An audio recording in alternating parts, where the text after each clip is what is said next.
Good morning everyone. जैसा कि हमारे डिटरमाइनर्स चल रहा था उसमें हमने आर्टिकल्स डेमोन्स्ट्रेटिव्स पढ़ लिए थे। अब हम आज पोजेसिव्स यानी कि संबंधवाचक के बारे में पढ़ेंगे।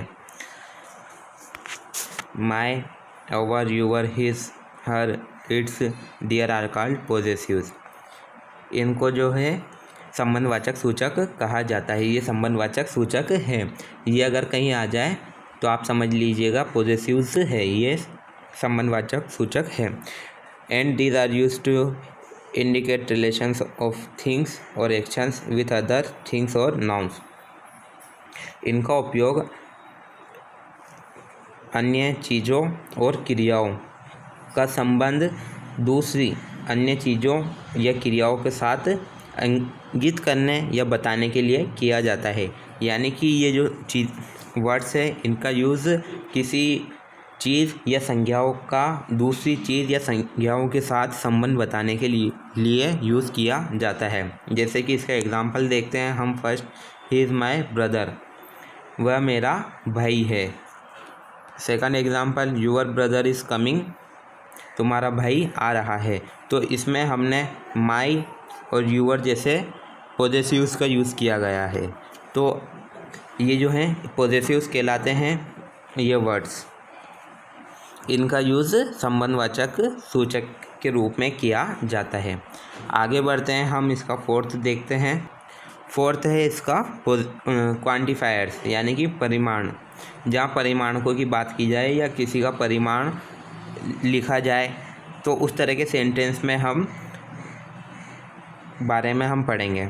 जैसे इसका फर्स्ट देखते हैं, ए लिटिल, यानी कि थोड़ा सा जहाँ पे यूज़ किया जाएगा लिटिल का वो चीज़ हम देखते हैं। यहाँ पर लिटिल जो है इसका यहाँ छोटा या इस तरह के सेंटेंस जो है इसका हम यूज़ देखते हैं कि कहाँ पर लिटिल का यूज़ कर सकते हैं। It is used before uncountable noun and it's mean very less और निग्लिजिबल। लिटिल जो है इसका प्रयोग हम बेशुमार संज्ञाओं से पहले किया जाता है और इसका मतलब बहुत कम या नगण्य, यानी कि जिसको गिना ना जा सके उससे पहले हम इसका यूज़ करते हैं। अगर कहीं सेंटेंस में हमें लिटिल का यूज़ करना है तो वो किस तरह का सेंटेंस होना चाहिए? अनकाउंटेबल यानी कि बेशुमार संज्ञाओं होना चाहिए और बहुत कम और नगण्य यानी कि जिसको गिना ना जा सके ऐसा सेंटेंस होना चाहिए। उस तरह के सेंटेंस में हम लिटिल का यूज़ करेंगे। जैसे कि I am very busy, I have little time for fun. मैं बहुत व्यस्त हूँ, मेरे पास मनोरंजन के लिए बहुत कम समय है, बहुत कम टाइम है। तो यहाँ हमने लेस और निग्लिजिबल अगर कहीं सेंटेंस आ जाए तो उसमें हम लिटिल का यूज़ करेंगे। ए लिटिल का यूज़ हम करेंगे। It is also used before uncountable noun and it's mean less amount. इसका यूज़ हम बेशुमार संज्ञाओं से पहले करेंगे और इसका अर्थ कम राशि होता है। यानी कि अमाउंट की बात की जाए, कहीं किसी नापतोल में अगर राशि जो होती है नापतोल की वो कम होती है, उस तरह के सेंटेंस में हम इसका यूज़ करेंगे। जैसे कि there is a little milk in the jug, jug में बहुत थोड़ा दूध है, यानी कि बहुत कम दूध है जग में। जहाँ पर अमाउंट की बात की जाए, बहुत कम अमाउंट की बात की जाए, जैसे कि नापतोल में, जैसे कि हमने देखा कि जग में बहुत ही कम दूध है, इस तरह के सेंटेंस में हम ए लिटिल का यूज़ करेंगे। आगे बढ़ते हैं, इसकी जो है वो थर्ड टाइप देखते हैं हम कि द लिटिल हम कहाँ लगाएंगे।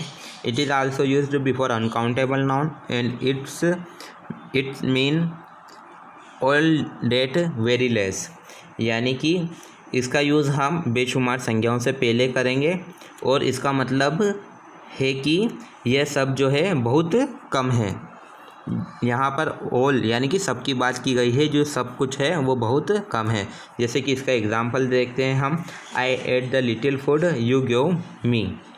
आपने जो थोड़ा सा भोजन दिया था वह मैंने खाया, मैंने खा लिया। तो यहाँ भोजन की बात की गई है, यानी कि पूरा भोजन जो था वो थोड़ा सा जो आपने भोजन दिया था वो मैंने खा लिया।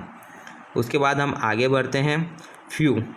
अब हम फ्यू का यूज़ देखेंगे कि हमें फ्यू कहाँ लगाना है, यानी कि जहाँ कुछ की बात की जाए उस तरह का सेंटेंस हम देखते हैं कि फ्यू कहाँ लगाएंगे। Fourth, it is use before Plurals countable noun and it mean very less और निग्लिजिबल, यानी कि इसका यूज़ हम बहुवचन गणनीय संज्ञाओं से पहले करेंगे और इसका अर्थ बहुत कम या नगण्य यानी कि नेग्लिजिबल होता है। जहाँ पर बहुत कम या नगण्य यानी कि बिल्कुल जीरो के समान यानी कि बिल्कुल बहुत कम की बात की जाए, उस तरह के सेंटेंस में हम इसका यूज़ करेंगे। जैसे कि एग्ज़ाम्पल देखते हैं, ही हैज़ फ्यू बुक्स, उसके पास कुछ किताब है। तो इस तरह के सेंटेंस में हम फ्यू लगाएंगे। उसके बाद आगे बढ़ते हैं, फिफ्थ टाइप देखते हैं। ए फ्यू हमें कहाँ यूज़ करना है। It is also used before plural countable nouns and it means something but less in number. इसका यूज़ हम बहुवचन गणनीय संज्ञाओं से पहले करेंगे और इसका मतलब कुछ होता है लेकिन संख्या में कम होता है। इसका मतलब कुछ होएगा लेकिन संख्याओं में कम होएगा। जैसे कि हम इसका एग्जाम्पल देखते हैं, only a few boys passed in English, यानी कि कुछ ही लड़के अंग्रेज़ी में पास हुए हैं। यहाँ पर कुछ की बात की गई है लेकिन संख्याओं की भी बात की गई है कि जो कुछ ही लड़के हैं वो अंग्रेज़ी में पास हुए हैं, तो हम वहाँ पे ए फ्यू का यूज़ करेंगे। उसके बाद इसका सिक्स टाइप देखते हैं हम कि द फ्यू हमें कहाँ यूज़ करना है। It is also used before plural countable noun and it means all that very less. जहाँ पर बहुवचन गणनीय संज्ञाओं से पहले हम द फ्यू का यूज़ करेंगे और इसका मतलब है कि ये सब बहुत कम है। जैसे कि इसका एग्जाम्पल देखते हैं हम, I have already read the few books I had, मेरे पास जो पहले से मौजूद कुछ पुस्तकें हैं मैं उन्हें पढ़ चुका हूँ। तो इस तरह का अगर कहीं सेंटेंस आ जाए तो उसमें हम द फ्यू का यूज़ करेंगे। तो हमने आज देखा ए लिटिल और द लिटिल का यूज़। उसके बाद हमने फ्यू, ए फ्यू और द फ्यू का यूज़ हमने आज देखा। उसके आगे हम नेक्स्ट क्लास में इसके जो कुछ और टाइप्स बचे हुए हैं उनका यूज़ हम देखेंगे।